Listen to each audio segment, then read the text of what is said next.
Are you looking to become a better real estate investor? Then hang on, because you're about to experience another episode of the world's most popular real estate podcast, the BiggerPockets Podcast. But before we get to this week's show, I wanted to invite you to become part of our community, BiggerPockets.com, the real estate investing social network. The membership is free, and you'll instantly gain access to networking opportunities, educational content, investor tools, and more. Sign up now and get a free copy of our book, The Ultimate Beginner's Guide to Real Estate Investing, read by hundreds of thousands of budding entrepreneurs. Just click this link right here, or just head to BiggerPockets.com. With that, let's get to the show. This is the BiggerPockets Podcast, show 45.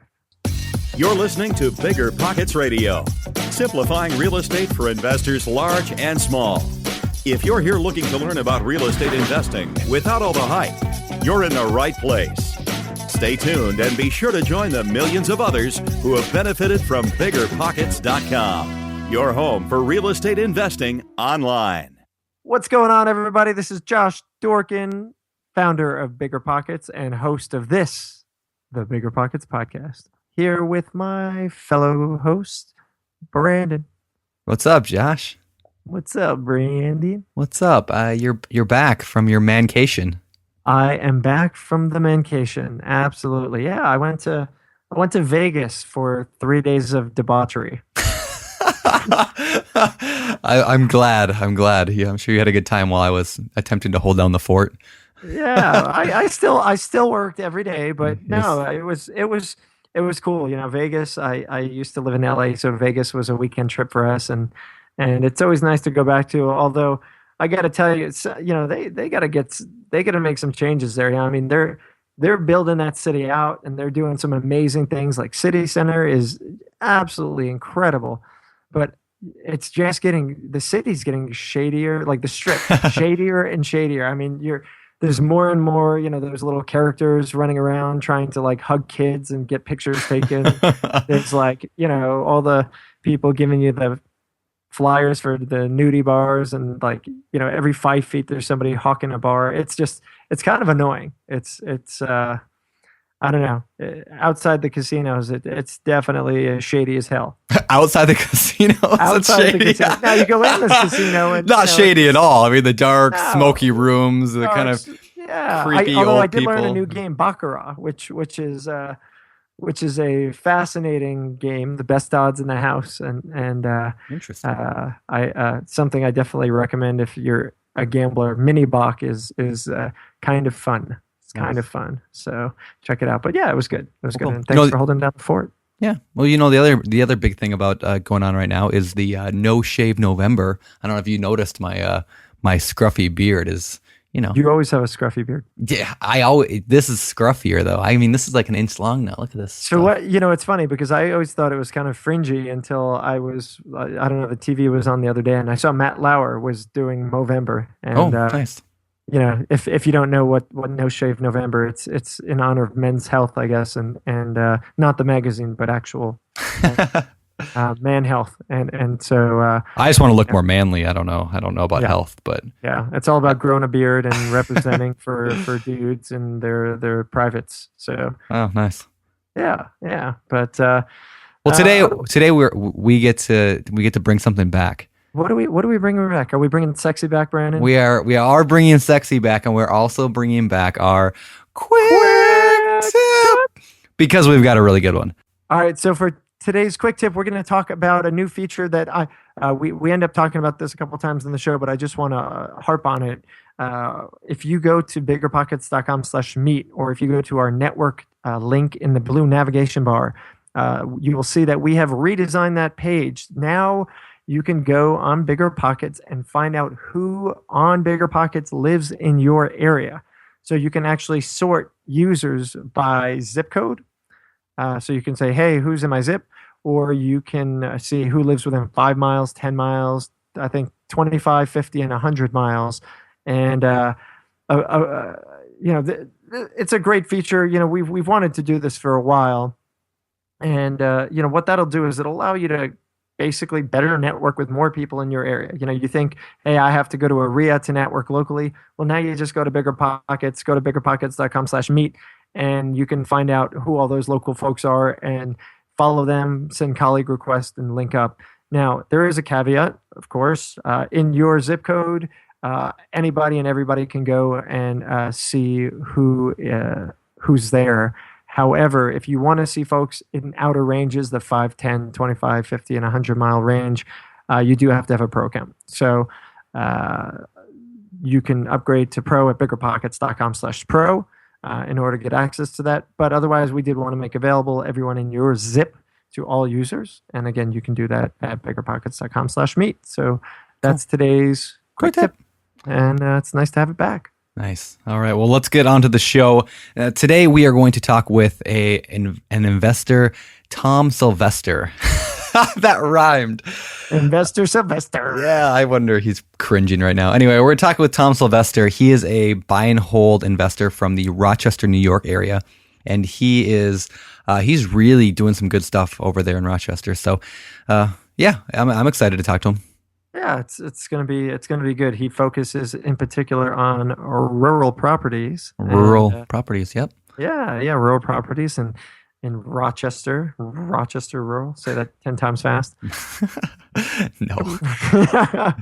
No, but Tom's got a lot of cool insight. We're going to explore a bunch of cool topics. So why don't we bring him in and get this thing going? So let's do it. Yeah, Tom, welcome to the show, man. Hey guys, thanks for having me. Yeah, thank you for joining us. This is gonna be good. You have a lot of good stories to tell. I know I read your stories on the Bigger Pockets blog all the time, so hopefully we can get into those today. Why don't we just start really at the basic like we always do? How did you get started with real estate? Yeah, so it's a long story, but I'll try to keep it relatively short. So when I look back, I was always an entrepreneur. When I was 5, I actually created a candy store out of my bedroom, and everyone that would stop by the house would have to stop in and get some candy. That's awesome. You know, buy it from the store in the bulk section, sell it off individually, and things just went from there. So, you know, I never was really a big reader, never was really too much into, you know, the educational or financial aspects of things. But when I got to college, someone gave me a book called The Automatic Millionaire. And when I read that, it kind of, you know, clicked. And I said, you know, almost done with school, and I got to figure out, you know, what am I going to do financially for the rest of my life? And from there, I actually started reading a lot of different books. One of the big ones was Rich Dad, Poor Dad, you know, as everyone on the show has said. So that changed my life and changed the way I looked at assets, liabilities, and really just money in general. Okay. So I got out of school, and I started investing in the stock market. And I read as many books as I could, thought I knew a lot, and then realized I knew nothing at all, and I could not control the stock market. You and countless millions of others, including all the smartest guys on Wall Street. Yep. So from the stock market, I looked around and said, well, what else can I do to reach some of my goals? Which one of the big goals was, you know, I wanted to have financial freedom, and I wanted the ability to retire from a day job within 15 years. So, you know, when I was looking around to see what I could do to get there, real estate was a big one.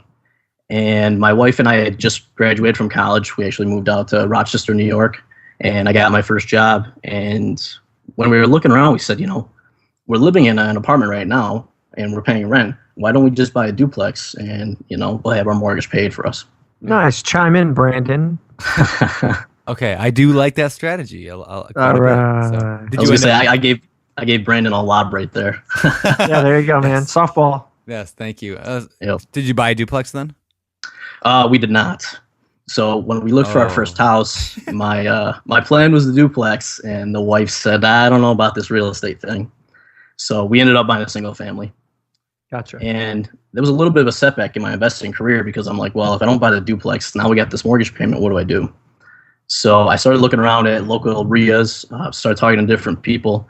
And then I was driving home one day, and I heard this ad on the radio for a free 2-hour seminar for how to make millions in real estate. And I said, that's it. You know, this is what I got to do.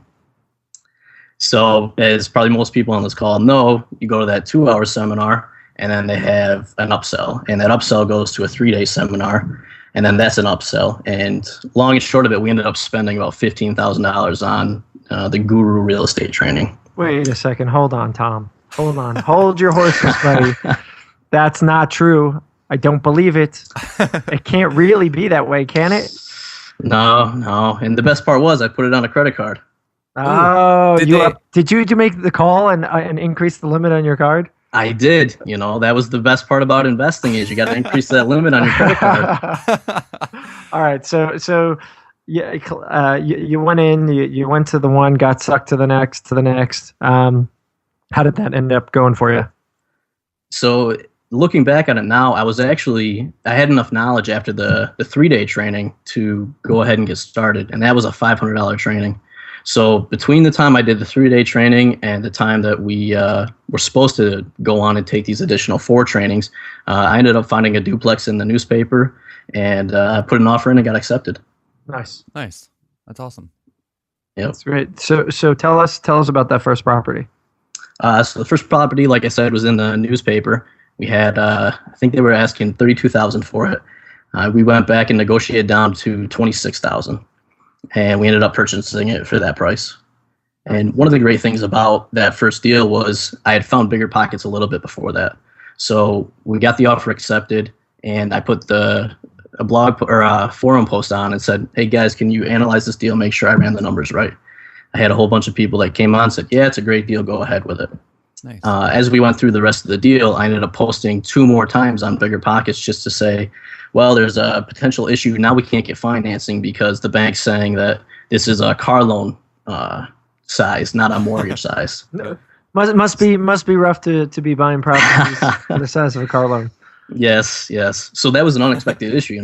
The gurus always said, go find the property and the money will be there. Yeah. And we got to a situation where we had this great deal. People were telling me it was, and we couldn't find the financing. Gotcha. So BiggerPockets actually gave some recommendations. We went out and found financing, and we ended up closing that deal. Oh, fabulous! Nice. So $26K duplex. What did it rent for? $11.50 a month. That's pretty darn good. That is good. Did it need a lot of work or anything? No. So actually, there were tenants existing in there. We've put about $2,000 into it since then. But most of it was just cosmetic. The furnace, roof, everything else was good. Wow. So what kind of duplex? I mean, what kind of neighborhood are you looking at to get a $26,000 duplex there? Is that ghetto or is that all right? So actually, it's the hometown that I grew up in. Okay. Population's about 3,500. So I'm very familiar with the area and small rural town. Yeah. Wow. That's actually the awesome. same size of my town. I think we have in my little town we have 3,500 people, and we don't have $26,000 duplexes. Thank you, Josh. Do you guys want to have like your own little like podunk town, like love fest here, or are we gonna do it? I like small towns. Let's actually talk real quick on that because you wrote a post on that on the BiggerPockets blog the other day about investing in a small area. So, do you think that's a good idea for other people to get into investing in rural? Did I say that right? There we go, rural. They were mocking me before the show that they were going to make me say that, and they just did. Make you say what? So, Tom, rural. What are your thoughts? I mean, you're a fan, correct? Oh yeah, big fan. And I think I think a lot of it is a lot of people think they have to go and invest long term or long distance, which you definitely can do. But there's another train of thought that you can always find something within your local market, within an hour or 2 drive. So we actually live in Rochester right now, which is about an hour away. But there's a lot of opportunity in that small town. And in that blog post I wrote, we talked about how you can build your brand a lot easier. You don't have some of the issues that you have with the bigger cities. So there's a lot of benefits to having that small rural area where you can really build that business and not just be another fish in the sea. Yeah, no, that's great. And we'll point to a link to that in the show notes for the podcast, which you can find at biggerpockets.com/show45. Along those lines, are there any negatives really that would come from investing in a rural area? I could see, potentially just being at a distance to hardware, big hardware stores, big box stores. So maybe things like that. But what other issues might potentially be out there for rural properties? Yeah, after dissing out Josh, and then you go and do it. Or I'm sorry, Brandon. Yeah. Yeah, so there's a couple things. One is your pool of renters are a lot smaller, so we typically do buy and holds. So, you don't have nearly as many people that want to rent those properties. Also, the strategy that you choose has a big impact on that. So in that small area, there's only a handful of investors. So something like wholesaling isn't going to work nearly as well as it does in a bigger city. Yep. So you really have to look at the strategy, what you're good at, what your niche is, and figure out, is that area good for you? That's great. Yeah. You know what? One thing I find in my area is that because it's really small, and there's larger towns around where I live, but just in general, because I live in a smaller area, I have a really hard time finding good contractors because there aren't 100 or 200 to choose from. There's like 15 of them to choose from. And I mean, on that regard, when you find a good one, like everyone knows who the good one is. And so it's easier maybe to find, but I don't know. I have a real hard time. Do you find that at all in your area? Yeah, so, you guys have talked a lot about contractors and how to find good ones. And one of the nice things with myself is I actually partner with my father. My father's worked in construction for about 30 years. So he knows, everything from plumbing to electrical. He's built 3 of his own houses. Okay. So he takes care of more of the contracting side of things. And when we first started, we were doing all the work ourselves. And then, I'm a big fan of E-Myth, 4-Hour Work Week. Yeah. And one of the big things I wanted to do as we built our business was do less and less of the hands-on work ourselves and hire more of it out. So my father has a lot of local connections. So he's the guy that knows who the good contractors are and who the ones that we want to avoid.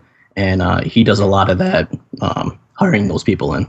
Yeah, that's smart. I mean, it's nice when you have a resource like that to use. Speaking of that, there's something in business called, what is it called? Called an unfair advantage, where like there's certain things in your business that you just happen to have that work well for you. In your case, kind of your unfair advantage is having a father who knew the business.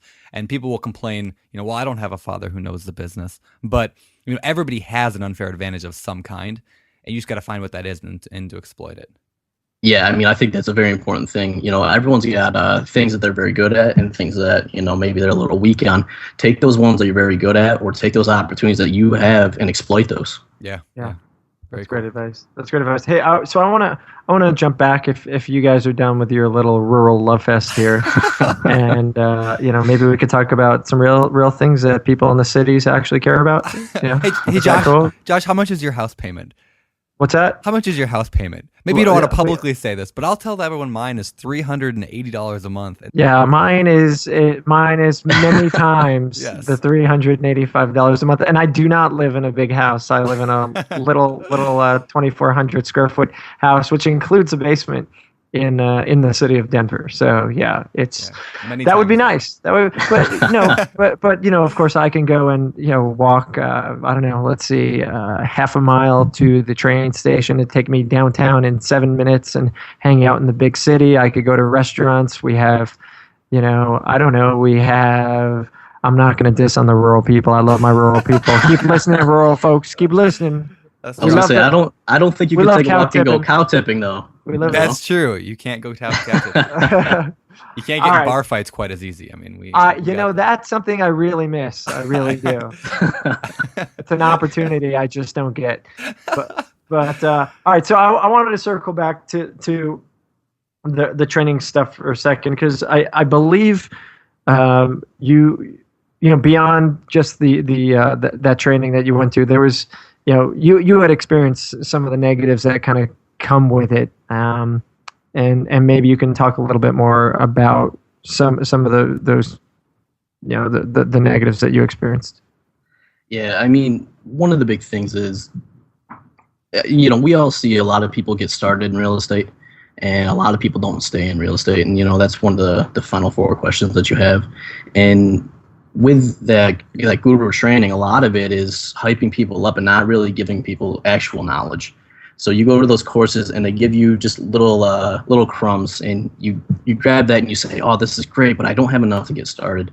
So one of the big things with the gurus is, it doesn't matter how much money you're going to pay them, they're going to still upsell you. So the next upsell that we would have had would have been this personal mentoring. And that cost even more than the advanced training in quotes, that we received. So when I look at all the people that took that training with us, I don't know if a single one of them is still in real estate. And thankfully for me, I found BiggerPockets and got the actual knowledge to do these deals, not just what we got from this advanced training. So what can, because I didn't bring it up just so we can bag on those guys. I brought it up that's so much fun, Josh. Come on.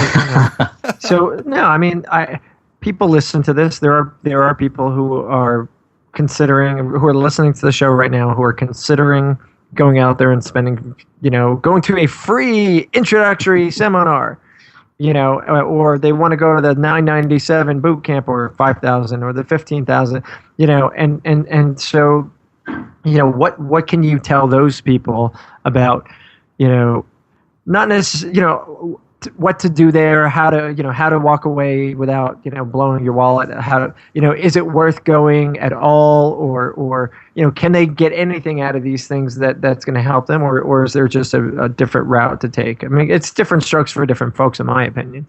Yeah, I think that's key. I'm someone who's very self-motivated. I can learn a lot on my own. I read a ton of books, and it was good for me to go to the 3-day training. It cost about $500. And what that did for me was gave me, here's a spectrum of real estate. Here's all the different types of ways that you can invest. And then I got to pick and choose from that and say, well, back to Brandon's point earlier, what can I be successful at based on the experience I have and the people I have around me? So going to that 3-day training and spending that $500 was huge. But that's all I personally needed in order to move forward. And with the internet, with BiggerPockets, with all these things out there, with your local real estate investors, there's so much information you can get that you don't have to go and spend all this money with gurus to get that. Right on. And that $500, not to stick a stick in your back or anything here, but that could have been saved by reading the Ultimate Beginner's Guide to Real Estate Investing on BiggerPockets. And there's also a post that we put together. It's 100 ways to make money using real estate, and we'll link to both of those in the show notes for anybody listening, because there are a ton of ways to get going, and if that alone is what you need to know to kind of figure it out, then we've got it available now for those folks, and frankly, I'm glad you went to those seminars, because they did help you out and they got you motivated, and you're out and doing it and killing it. So that's awesome. And one of the things that people ask all the time on the forums, how do I get started? What's the best way to get started? What's my first step? And generally the advice I like to give is just to surround yourself with real estate investors, whether that's on BiggerPockets or it's at a local, real estate club, or however you can do it, surround yourself with it. And I mean, the podcasts, I think, are a great way to do it, because you just get to hear different ways of investing. Because just like you said, Tom, there's, you got to figure out what works in your area with your certain skills and the people you have around you. And so, yeah, flipping might not work, wholesaling might not work, whatever might not work. But the more you familiar yourself with it, the more you have a chance to find out what will work and then exploit that and make it work and become successful. So, very good. There's a post that I put on my personal BiggerPockets blog before I started blogging for you guys about how to get started in real estate with $100. And with that post, it's a couple things you can do that don't cost a lot of money to really get you in and understand what is the spectrum of real estate, so you can figure out, is this something for you? And if so, where do you want to go from there? Yeah. And, one of the big things with that is reaching out to those local people. Go buy a couple local investors coffee, or I think you guys said before, buy them steak. But whatever you buy and whatever money you put out there, it's going to come back to you way, way more. Yeah. Nice. That's awesome. Yeah. And speaking of that, I got to plug something. Okay. As of last week, at the time this show comes out, you will be able to go on BiggerPockets and find local investors. You can, through the site, you can actually find out folks who are on the site in your zip code now. And you can also find people within 5, 10, I think, 5, 10, 25, 50, and 100 miles of your area. So you can literally just jump on the site at biggerpockets.com/meet and start finding people in your area to connect with today. And so I did that like an hour ago, and I found like a dozen people in my town that I didn't even know invested. So I did it, and I was shocked too. Yeah, I couldn't believe how many people in my zip code are on the site. So it's pretty awesome. But that's awesome, and I just want to thank you guys. Josh put a lot of work into that site, and you guys keep adding the features, the keyword alerts, the podcast. I started using BiggerPockets several years ago, and I kind of stepped away. And one of the reasons I came back and started writing for you guys, and I'm very happy to do this, is to, give back, because, you guys have given so much to me, and there's so much free knowledge, so many good people on that site, that it's awesome to be able to help people back. Oh, thanks, man. That's cool. Appreciate it. All right, so I got a question that goes back to something that you were talking about earlier. You said that your wife didn't let you buy the and I think that's something a lot of people probably experience. I can see, I knew when I was getting into it, my wife was a little skeptical, hesitant. It wasn't my wife at the time, I don't think, but still was a little nervous about it. How did you go about convincing her that buying, what was it, that $26,000 duplex? How'd you get her to agree? Did you buy her a big fat stick dinner, a diamond ring? What did you do? Yeah, so we talked about it, and we had a lot of tough conversations. And one of the things that kind of kicked that into gear was, well, I spent all this money on the credit card, I better go do something to pay it back. Gotcha. But the big thing that really convinced her was, we looked out and we said, what do we want our lives to be? What do we want our goals to be? And I think Brandon's talked about this before. Pick a goal out, say 10 years, and work backwards and say, how do I get to that goal? And what do I got to do in 5 years and 3 years and 1 year to get there? And we knew that we wanted to be able to have financial freedom, and this was one of the ways we could do it. Okay. And what advice would you have for somebody else who, beyond that, whose wife might be skeptical, who may not have, thrown $15K on a program already, who's just like, they really want to do it, and how do you convince your spouse or partner to let you give it a shot? Anytime you go do something, whether it's starting in real estate, people that started a business, there's going to be naysayers. And a lot of people with real estate are naysayers. But if you look at those same people, they've never invested in real estate. So go and look at people that are actually doing what you want to do and talk to them. So take them and their wife out to dinner and say, what are you guys doing? Tell us how things are going. And really talking to people that are doing it will help build that confidence. That's great advice. Yeah. There's a post also I'll just recommend. Seth Williams wrote it probably a month ago, but it was basically called, I can't remember the exact title, but I'll link to it in the show notes. But how do you deal with a spouse or partner who does not want to invest in real estate? It was really, really, really good, I thought. So yeah, again, I'll link to that in the show notes at biggerpockets.com/show44. It's actually show 45, but nice try. Okay. Someday Brandon will get that. BiggerPockets.com/show45. Ignore my earlier. Brandon. Yeah, there you go. Hey, anyway. Our rural. All right. Yeah. Thanks. All right. Let's move on. How about so since that first duplex, what else? I mean, what kind of came next? What's the rest of your story look like? Yep. So that first duplex I actually bought with my cousin. I ended up partnering with him because I didn't have enough money for the down payment. And I wanted to partner with my father, but I don't think really thought I was serious. Young kid out of college wants to invest in real estate. What's he going to do? Yeah. But once he found that I knew what I was doing, I got a good deal, and I was serious about it, I ended up partnering with him. And we bought quite a few properties together, mostly buy and hold. And, we've just kind of stepped up to a little bit bigger properties, and now we're starting to branch out, going into next year for that. Okay, cool. And I read somewhere that you opened up a liquor store or wine store or something like that. Yes. How'd that come about? So actually, when I was in college, my father gave me a phone call, and best news you could ever have for a college kid is, hey, I bought a liquor store. Nice. Yeah, Dad. Yeah. So summers between college and on breaks, I started working at the liquor store, and being in New York, the Finger Lakes are actually a big area for wine. So I learned quite a bit working at the store about the local area, and then got to see the back end of the business and how things were going. So from there, I saw that a liquor store was available in the next town for sale. So I went and looked at it. They were asking too much money, and I said, hey, we buy real estate. Let's go buy a building, and I'll go get my liquor license, and we'll open it up. And it took like a year, but we ended up getting it. And one of the nice things with that was being able to expand out. So now I'm not just held to real estate. I'm diversifying that portfolio into small businesses. Yeah, that makes sense. I'm a big fan of the diversification thing. I just can't say diversification very well. All right, so I'm wondering. You mentioned earlier you were just out of college and you wanted to buy this. Your dad didn't think you were serious, and I was the same way. Right out of college, I bought my first. So let's talk a little bit about investing in real estate when you're young.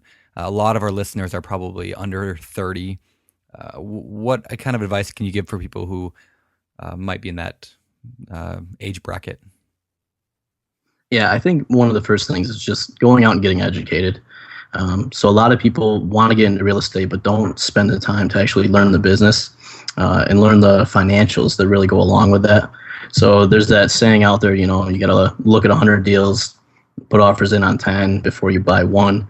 And although you don't necessarily need to go out and look at 100 deals, you got to start to understand what makes a good deal so that when you go and talk to a bank, you can put together that information to say, this is why this investment makes sense. Yeah. Okay, but then I'm this fresh pimpled kid at 22. You are? Who yes, I am. That's right. Who walks into the bank, says, "Hey, I found a deal," and they look at you, and they say, "Come on, kid, seriously." Well, or do they not say that? What's that all about? Yeah, so actually we got turned down for our first deal with the bank. We went, showed them the deal, everything looked good, and they called us back a week later and said, you just don't have the assets. The deal looks good, but we're not going to be able to give you that loan. Yeah. So that's when we freaked out a little bit and said, oh, great, we're going to lose this deal. And once again, I turned to BiggerPockets, and people gave me recommendations on there. We ended up finding another bank that would finance us, but what we've done, since then is really gone to a lot of private investors. And what's great about private investors is you don't have to go through the same qualifications that a bank has. So one of my private investors was actually one of my teachers from the past. So he knew, what I was doing at school. He knew that I was credible. And when I showed him some of the information, he really liked that. So there's a lot of different ways to go about this, and it's just figuring out what works for you. You're not always going to be successful the first time, but there's always a different way to get a good deal going through. That's awesome. I think that's you're the first person I've heard who's gone to their teacher. I've heard the mailman. I've heard the pool guy, my wife's lover on the side, but never my ex-teacher. So that's awesome. That's awesome. Are there any other tips that you might have for some of the younger people for just what they can do to get the ball moving? Yeah, I mean, if you're not having success, you just gotta keep being persistent with it and try something different. So one thing that's always brought up is finding a mentor. So I like the recommendations of going out, finding someone who's doing it, and offering your services to them. Even if you're not making money, you're getting so much more in the education, and then you have real hands-on experience to be able to then go off and do deals on your own. Yeah, that's cool. For sure. So, we talked about earlier about the unfair advantage, and I think as a young person, that is your unfair advantage, if you think about it that way. And the reason I say that is because when you go to an investment club and there's 50 guys around that are all 40 to 60 years old, you kind of blend in with everyone else. But when you go and you're 23 years old and you're like on fire, and every one of those 50-year-old guys looks at the younger guy and be like, oh, that was me. I want to help this kid be, I think that's a huge, huge asset that young people don't play up enough. Yeah, you hit the nail on the head with that.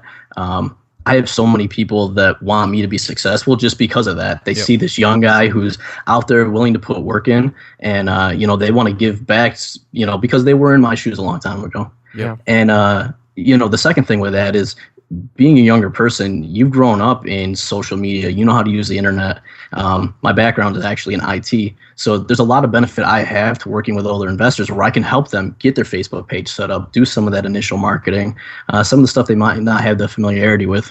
Yeah, that's very, very, very true. That's very cool. So, awesome. Why don't we... You're going to say, why don't we, and then you're going to ask him about his private investor teacher and how he ended up locking him in and how that happened and anything else about private investors. That's exactly what I was going to do. All right. So why don't we... Yeah. So why don't we jump back a little bit to where you talked about that teacher that invested with you.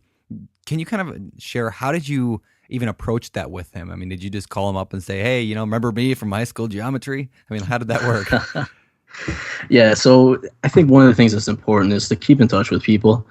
You never know, and not just for a business aspect, but you never know when you're going to be able to help someone else out or they're going to be able to help you out.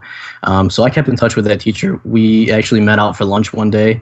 I told him, he saw online that we were doing this real estate investing. I told him that we were looking at a deal in his town. He asked about some of the details, and I walked him through it. And he actually offered. I didn't even ask. He said, well, I've got some money sitting around if you want me to invest with you. So we talked through it, and a week later we had the money. That's awesome. And one of the big things he liked was not only was he making more money than he was sitting in a savings account, he was also investing in the local community. So we took a building that was vacant and renovated it, got tenants in there, and now it's not an eyesore to the community anymore. Nice. So what kind of terms do you offer to your private investors, whether it's your teacher or somebody else that you work with? Yep. So a lot of it depends on the deal, and a lot of it depends on what those people want. So there's some where we've structured monthly payments or interest-only payments, and then there's some where the people just said, "Go, I want my money to roll," and we'll do a lump sum payment at the end with principal and interest. So you could pretty much fabricate it however you want. You kind of come out with your pitch, and they either like it or they make modifications, and you go from there. Yep. What do those rates look like? What kind of interest rates are we generally talking about? So we've had some down into the 5%. We have some at this point up into 8.5%, 9%. Okay, not bad. Not bad. You mentioned something earlier that I want to touch on again. I never really thought about it in these terms, but about keeping in touch with people in your past. And then you mentioned Facebook, and I thought, I don't think enough investors do that. I personally don't talk about my investing on my Facebook ever. And I know there's a lot of reasons why maybe you don't want to, but at the same time, maybe there is a reason you'd want to, because you've got 300, 400, 500 friends on your Facebook page, and each of them have 300, 400 friends. That's a huge network you have of potential people when they can see you succeed, that they may want to partner with you. I don't know. I'd be curious to know how many people have found deals and, actually work that way. Yeah, definitely. And, even just beyond that, once people realized that I was investing in real estate, I've actually helped a lot of other people get started in real estate. I never knew they had the passion for it. They took me out for coffee like I recommend, and now they're out being successful too. So to me, that's awesome. Yeah. That's awesome. I think there's an advantage. There's things you want to be cautious about, right? You start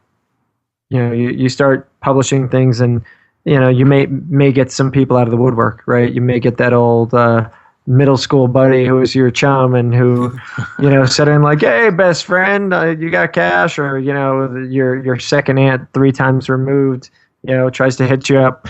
But I guess that all kind of relates to how you deal with your family personally. If somebody hops out of the woodwork and it's like, "I need money from you," piss off. But I do get that almost weekly, honestly. Like, I have old friends of mine that'll come out of nowhere and just ask me for money, like all the time, because everyone thinks I'm like loaded or something. And so, because obviously I talk about real estate. Yeah, it's always like, "I need $20, dude. I just need $20." I'm like, no. I need $20. Yeah, I don't know about that. I don't know, but yeah, I think that's the downside. But I think if you by sharing stuff and blogging and putting things out there, I don't think there's really that much of a detriment, other than the benefit is you're going to have a lot of opportunity potentially come to you. Yeah, I agree. Yeah. So where are you buying today? Are you still buying in the rural areas? Are you buying in the city, in Rochester proper? What's kind of the pathway? Yeah, so at this point, we're still mostly buying holds in the rural areas. But one of the things we're looking at in the next year is to possibly get up closer to Rochester in the city and do more flips. Okay. So my father actually is no longer working a day job. And because he's got the construction background, he could be the GC on our jobs and sub out flips that will actually give us more cash for the business. Are you still working a day job, or are you full time? Yes, I work a day job. Okay, so how do you manage all this? You're a landlord. You're not flipping or anything like that. So I guess it just comes down to having good management. Is that right? Yeah, I wrote a blog post about this a couple weeks ago about the benefits of having a day job. And a lot of times people get into real estate and they say, well, I want to get into real estate, quit my job, whatever. There's a lot of people that have done that and been successful, but there's also a lot of people that have probably quit their job too early. And one of the big things with having a day job is you have stability. You can grow that real estate business in your spare time without having to worry about how am I going to, pay my rent this month? How am I going to put food on the table? And the other thing it's forced me to do personally is create processes and then outsource those to other people. So I think you guys had James Vermillion on, and he talked about, when you're working that day job, you got to have the integrity to actually work that day job and not do your real estate stuff. Yep.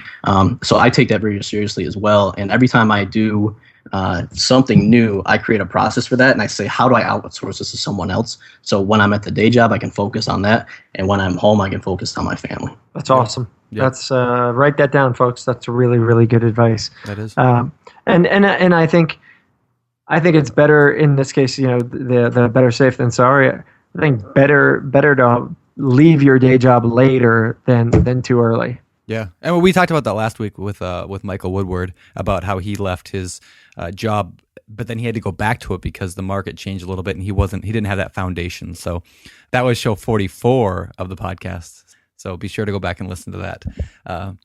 And one thing, because I work obviously a day job here on BiggerPockets, I spend all my time here. I had to hire a manager, not only just a resident manager, but I hired an office manager to take phone calls, show units, and all that. And I pay her $500 a month plus $100 per unit that she rents out. So if there's 3 or 4 units in a month, she'll make a little more. It's very part-time, but it was enough that it relieved most of my stuff that I had to do. And so between my wife and my office manager, they manage most of the things. So, and you don't have to have a full-time employee. I think people think you have to pay, $3,000 a month in benefits to have a manager to do something for you. But there's a lot of people at home who would love to work 5-10 hours a week to help you out and make a little bit of side income. So when do you believe the right time to quit your job is? Like when should a person actually, do it and jump into it full time? Yeah, I think it's probably going to be different for each person. One of the things that I like is, I wrote a blog post on Cash Flow 101 and how I actually use that to help define my investing strategy. And one of the great things out of that is you want to build your passive income to be greater than your expenses. Once you do that, in theory, you can quit your job and still be able to cover all your bills. So I think that's a good baseline.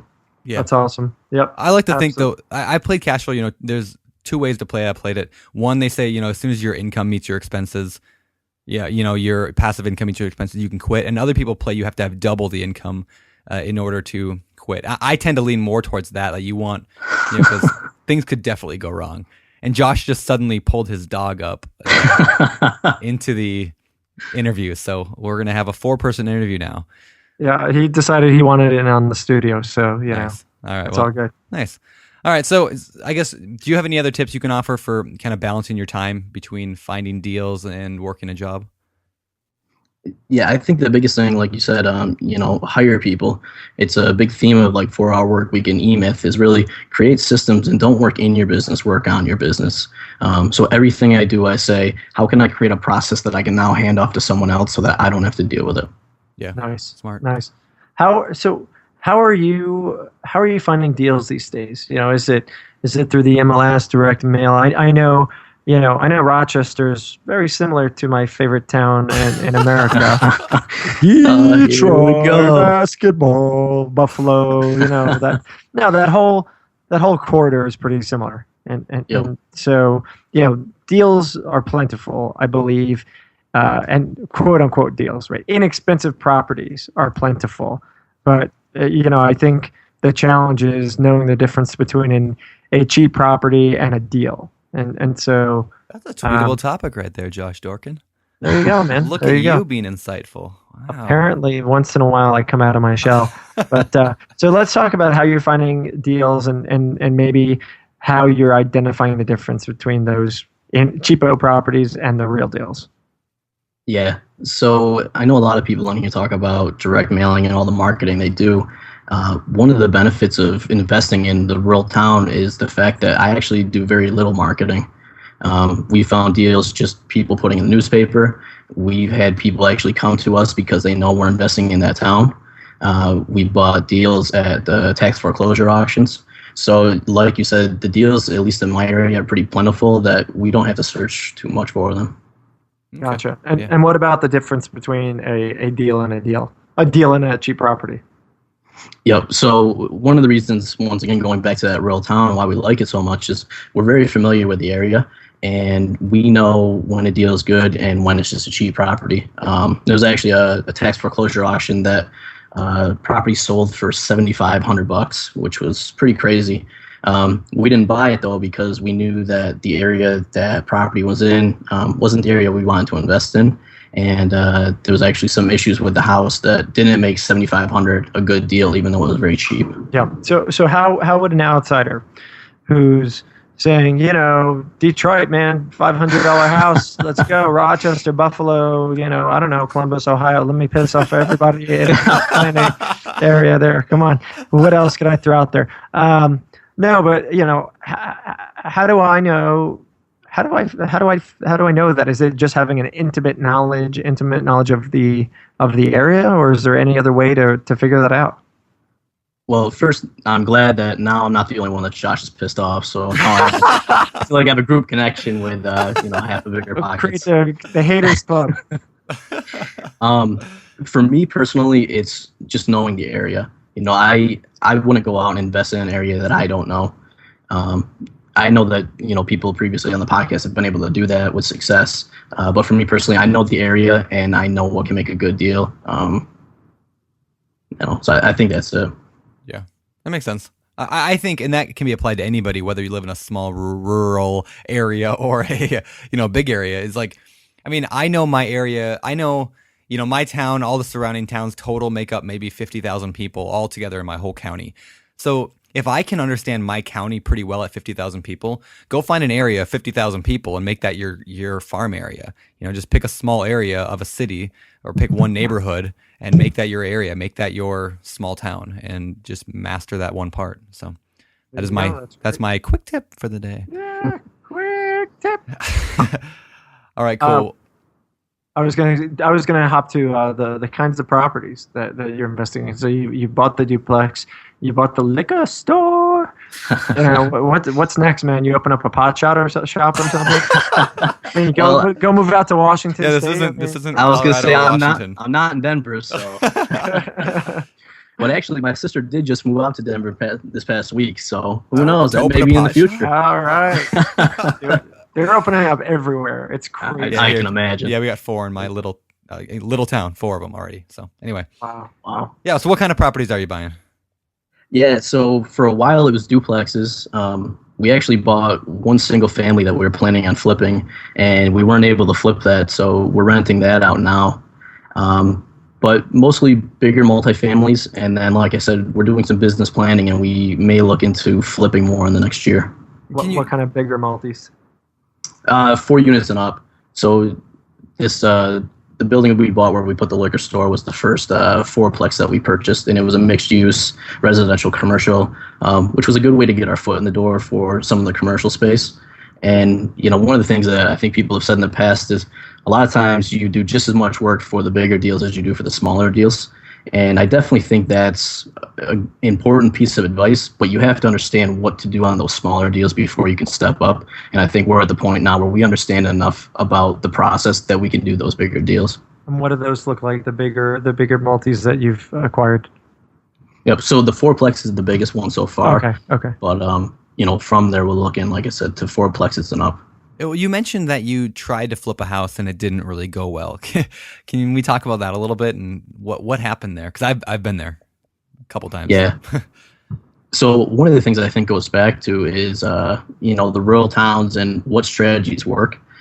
For us, one of the things we realized was your buyer's market is so much, or your pool of potential buyers is so much smaller in a small town.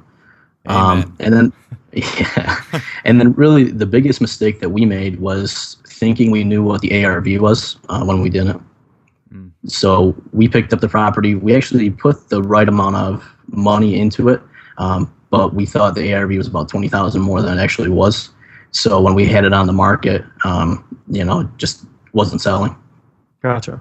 And that is, again, going back, that's another problem with investing in small towns is that it's a little bit harder, I feel like, to find an ARV. I mean, I got a house in my town that sold for, 110, another one that sold for 170. And I have no idea, like they're the same house.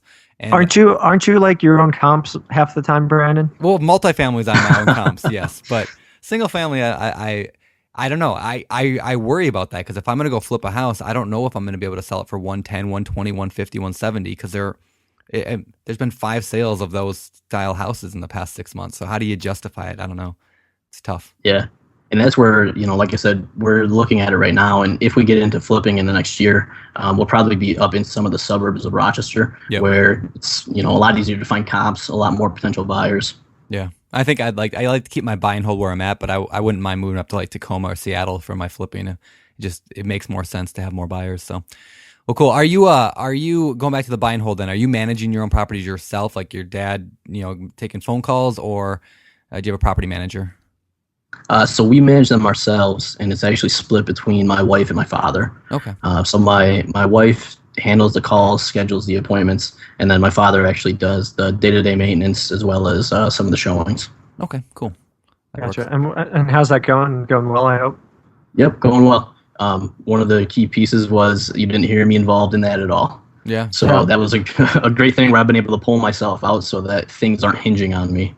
Yeah, nice. Very smart. So you go to work and they handle all the drama and all the maintenance, the tenant screening and everything else. That's a good way to be, huh? Fabulous. Yeah, I love it. And what about tenant screening? What is? Do you guys have a particular screening process? What kind of criteria do you guys have set? Yeah, so it was actually funny when you guys wrote the Ultimate Guide to Tenant Screening, which is phenomenal, by the way. Great plug, by the way. Which I will link to in the show notes, so if people want to check out. Wait, what show is this, Brandon? This is show 45 of the BiggerPockets podcast. Anyway, sorry, continue. You were giving me praise. Yeah, so when you guys wrote that, it's actually the exact same screening process we use. And, 3 times, income, 3 times rent, checking backgrounds, checking credit. And one of the things that's big for me is really, I think you guys call it the stress quotient, but I call it the headache factor. So after I get through all the screening process, I just look and are there any signs that this tenant's going to be trouble and really give me a headache, because I don't want headaches. Yeah. But that plug, the screening guide is amazing. So I would highly recommend any landlords. You don't necessarily have to follow each piece of it, but it's a great foundation. Oh, thank you. Yeah, I think it's great. I mean, to tout our own content. I mean, it really. Listen, the goal was to take what was out there and improve it, and come up with the absolute greatest piece of content about screening tenants that's out there, and I think we did that. So, check it out on the show notes at biggerpockets.com/show 45. Cool. So, what about red flags? I mean, what would be the headache factor? I mean, is it a guy who drives up, everything looks good, but his car's got a bunch of crap in it? Is it, the tattoos on the knuckles? What, facial piercings? What are we talking about here? Mike Tyson tattoos right there. Yeah, Mike Tyson, huh? I actually saw Mike Tyson. I was in Vegas a couple days ago and was riding the escalator the opposite direction of him. Nice. And that guy, man, everybody just, everybody goes crazy when they see Mike Tyson. He's just a monster celebrity. It's crazy. Isn't that how it is when you go to conferences, Josh? Everyone's like, it's Josh Dorgan. Yeah, that's because they think I'm Adam Levine. That is true. It's true. Anyway, red flags. What do you look for? Yeah, so a lot of times it's just the small things. So I had a blog post recently about walking through actually a tenant that we were going to rent to, and there were just so many red flags that we ended up renting to another applicant. But one of them was we told her we would follow up with her in 3 days, and she kept calling us back in the meantime. Another one was she had to move very quickly. So in her situation, I actually believe her, and it was her landlord lived upstairs. He had a medical issue, and he had to move downstairs. Right. But, anytime that someone's got urgency or anything like that, it's a red flag that, why do they have to move so quick? That's a great one. That's a great one. Yeah, there's usually a story behind it, right? Yep. And stories behind it usually equals negative connotation in a lot of cases. So yeah, no, that's great. So where are you at today? I mean, you've got a bunch of. It sounds like you got a bunch of buy and hold properties. You got this mixed use. You've tried the flip thing. Sounds like you're gonna get back into it. Is your goal to just keep building the portfolio, the rental portfolio, and eventually start to get into the flips and at that point or somewhere around then, thank your bosses very much and move on your own, or what are we thinking? Yeah. So, I said at the beginning of the cast that my goal was 15 years and I wanted the option to retire. Okay. So I'm about halfway there. And I said the option because, I'm actually very good at my job. So, it's not that I'm necessarily going to leave, but I want the option to do it, which is great. That sounds like you love your job, which is awesome. Yeah. And, that's actually a good point. You don't have to get into real estate and think that you just have to leave your job. If you enjoy what you're doing, real estate can just be a supplement, and it can give you options and opportunity for the future. Yeah. That's good. But for the next phase, I'm actually reading Jay Scott's 2 books right now, which are phenomenal. Rehab, or the book on flipping and the book on estimating. I think it's titled BiggerPockets Presents, the book on flipping houses, and BiggerPockets Presents. Yeah, what? Those BiggerPocket guys, they just got some good stuff out there. They do, man. They do, yeah. Like a half-hour commercial here. This is those books are really good, man. They're real. Jay is a process guy. He's like super anal retentive about really doing that, and the book is fantastic. Yeah, and we talk about the money you spend investing in yourself, and those 2 books I think were combined $50. Yep. And for the amount of, Jay's got a lot of experience, and the amount of real life information that he puts in there and the step-by-step process, one of the best $50 I've spent. BiggerPockets.com/flippingbook. Nice. Check it out. Let's move away from the commercial here, and this was completely unintentional, and sometimes it happens as there's a lot of cool stuff on the site. But I think we might want to start easing into the next segment here of the show. Fire round. Fire. Good job. So what is the fire round, Brandon? The fire round is the part of the show where we throw some fiery darts at you while you get pinned to a wall. Wait, sorry. Oh sorry, my goodness! What show are you on? Circus I was at last week. All right, no, is the this fire like round. Your fantasy dreams, you weirdo. All right, these are all quick answers that we get from the BiggerPockets forums. So number 1, this interesting question. It said, "Will tenants pay more if you roll the cost of different expenses into the rent?" In other words, if you've got a property, let's say that you're fourplex, could you charge your tenant for the water, sewer, garbage and just divide it between the tenants and just add it to their monthly rent? Why or why not? Yeah, a lot of it's the convenience factor. So if you roll some of those things in and the tenant knows they just have to pay their rent and they don't have to worry about some of the other stuff, they'll definitely pay more. Now, with that said, we in general like to put most of those charges onto the tenant, because, tenants like to keep thermostats at 80 degrees, and I don't want a high utility bill. Yeah. So they will pay more, but we try to push them back onto the tenants. And I think that's a safe bet, especially for new landlords, to not do that, because I personally have experienced the negatives of the 80-degree thermostat and sinks running all day, hoses running, and those bills can get really crazy if you let that happen. I put a lockbox over my spigot at my apartment complex. I put a lockbox because they were washing their car like 3, 4, 5 times a day. People were washing their cars. Every day. Nice. At the car wash. Down at Brandon's place, everybody come down. Yeah. Let's wash your car. I think that one lockbox, that $20 lockbox saved me like $400 a month. It was insane. Wow. Yeah. Wow. Oh, yeah. Anyway. Quick tip. We had... we have to pay water in our town if we own the property, and we got an $800 water bill because one of the tenants' toilets was running and they didn't let us know. So at Home Depot, they actually have some of the parts you can put in there that'll make sure that it doesn't keep running. And I think it's a $13 part, and would have saved us an $800 bill. What is that? What do you know what that's called, or can you find it? And we'll I'm not sure offhand. I'll give you a link. Next question is: what app on your phone can you not live without? Can you live? Wait, can you? Yeah. What app on your phone can't you live without? For me, I'd say Dropbox. So for anyone that hasn't used Dropbox, it's a cloud storage platform. So I can put documents in there on my PC, get them on my tablet, get them on my phone. And one of the things that I do is my father gets paperwork sometimes. So he'll actually scan it in. I have it scanned to Dropbox so that I can see it at my office without having to actually get the paperwork. Nice. Cool. All right. Third question then. What do you believe is your biggest mistake you've made in your investing career? Biggest mistake would be not understanding ARVs enough. So in our first couple duplexes, once again, same thing with the flip. We renovated a little bit too much up front. We bought for cash, we renovated, and then we went to refi with the bank. And on those first couple properties, we ended up not being able to refi and pull all of our cash out. So since then, we have a much better understanding of the ARVs, and we can actually pull cash out when we do a refi. Okay. You have any quick tips on how to better understand ARV? So one of the big ones would be talking to local realtors. But we're at the point now, just like Brandon, where we're our own comps. Yeah. So when we pick up a duplex, it's comped against our other duplex. Gotcha. Right on. Okay. Next question.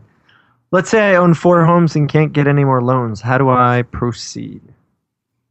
So I mentioned it earlier, private investors, and I think anyone that's been in real estate knows you start out with conventional financing or whatever, but to really grow, it's the private investors. Yeah, I think that's good advice. And another tip that somebody had given us on that question was to get the loans in your name, then your wife's name, then your business's name, and that on and on. Kid's name, uncle's name.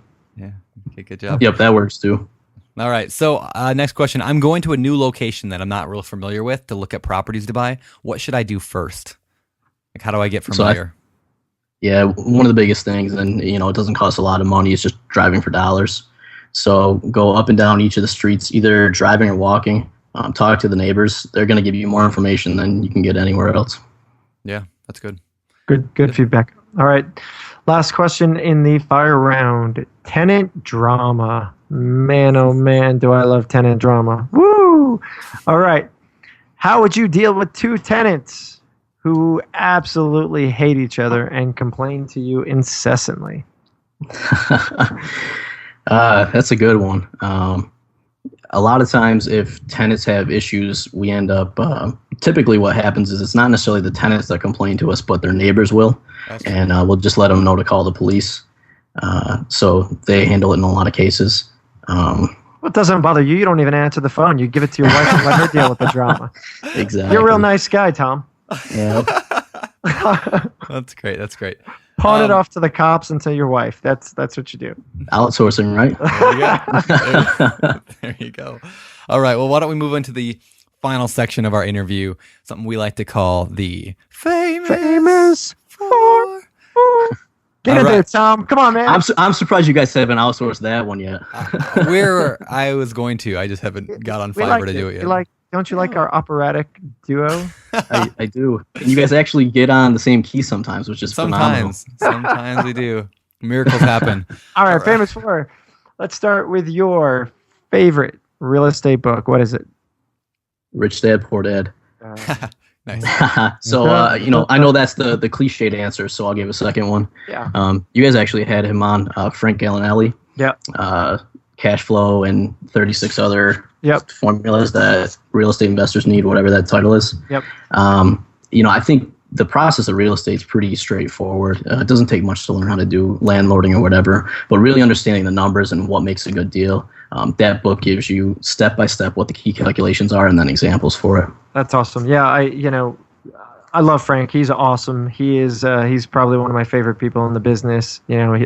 The guy's he's a Columbia professor who's teaching people real estate. I mean, would you rather go to the guru who, is done whatever they've done, or Columbia professor who's mad scientist with the numbers and can teach you how to do it? I pick Frank. So great book, good guy. Check it out. Yeah. And also you mentioned at the very, very start of the show, I just want to reiterate it here. You mentioned a book called The Automatic Millionaire by Stephen Bach. I I want to just recommend that people read that book. It has nothing to do with real estate specifically. They have another real estate version of it, but the actual book itself was incredible. I thought a really, really good book. And I don't think anybody's ever mentioned it on the podcast yet. So anyway, we will link to that in the show notes. But favorite business book, non-real estate? So once again, the cliched answer, E-Myth and 4-Hour Workweek. Yep. Both of those are about, how do you outsource? How do you work on your business instead of in your business? But I'm going to go and add some of my own. Think and Grow Rich. It's a timeless classic. Get you in the right mindset. And then How to Win Friends and Influence People. I'm somewhat introverted, but reading that book and really understanding how to communicate with people. I mean, real estate's a communication business. So that book changed how I look and at relationships and how I communicate with people. Nice. Yeah, good choices. What about hobbies? You live up in Rochester, so you must scouring abandoned buildings. What do you do for fun? I was gonna say I get sad every Sunday when the Bills play. Oh, there you go. So I have my wife and 2-year-old daughter, so they're my world. Spend a lot of time with them. We actually have a home theater we built in our basement, so my wife and I do a lot of movies. I like to play video games, and then I like to golf too when we get a couple months here that it's not snowing. Nice. That's cool. Nice. Yeah, right on. We should have a BiggerPockets golf. We should have a BiggerPockets online video game tournament. Oh yes. For those people who play, we definitely should. I don't know what's it like Xbox 27 now or something. Yeah, Call of Duty just came out last week, so hit me up. Yeah, Tom is organizing the Call of Duty tournament. Make it happen. That's awesome. Yeah. That's awesome. All right, final question. What do you believe, Tom, sets apart the successful investors from those who just come and go and give up? So I'll first give the cliched one that's been repeated, and then I'll give my own again. Persistence and consistency. You're going to be successful. You just got to keep with it and stay on. But the biggest thing I think is understanding what your why is. And I tell people this all the time. You look at people that are successful at losing weight, and typically they're successful because they have a strong enough why so that when things get difficult, they go back to that why, and that overcomes any of the difficulty. It's the same thing with real estate. Why are you in this business and what does it mean to you? And when you have that eviction or when you have that crazy tenant, your why has to be big enough to get past that. And as long as it is, you'll definitely be successful in this business. That is terrific advice. Terrific. Well, cool. Well, why don't we, wrap things up here? Tom, where can people, kind of connect with you and find more? I mean, obviously BiggerPockets, but. Yep. So I'm all over LinkedIn, Twitter, G+. So cool. And you have BiggerPockets is the good one. Cool. And you have a blog as well at Tom Sylvester? Tom-Sylvester.com. Perfect. Right on. Check it out. And definitely be sure to check out Tom's articles on his BiggerPockets blog, on his blog, on the official BiggerPockets blog, and everything else. Yeah, he's global. He's worldwide. We definitely appreciate having you on the show. Lots of great feedback. A reminder to those folks listening that if they've got any questions for Tom, definitely post your questions in the show notes. He'll be there to answer them. Otherwise, definitely check us out on Facebook, on Twitter, on G+. You can definitely network, link up with us on those places. And finally, if you haven't yet created an account on BiggerPockets, jump in, set one up. You can network with guys like Tom all day long. He's there to help out and come spend some time with us. We got a lot of cool notes, cool links in the show notes this week. So make sure to check those out. And when you have a second, absolutely make sure to check out the new BiggerPockets networking page at biggerpockets.com/meet, where you can find investors in your zip code within various mile ranges of where you live and so on. So definitely you want to check that out to improve your networking. Thanks again for listening. I'm Josh Dorkin, signing off. You're listening to BiggerPockets Radio, simplifying real estate for investors large and small. If you're here looking to learn about real estate investing without all the hype, you're in the right place. Be sure to join the millions of others who have benefited from BiggerPockets.com, your home for real estate investing online.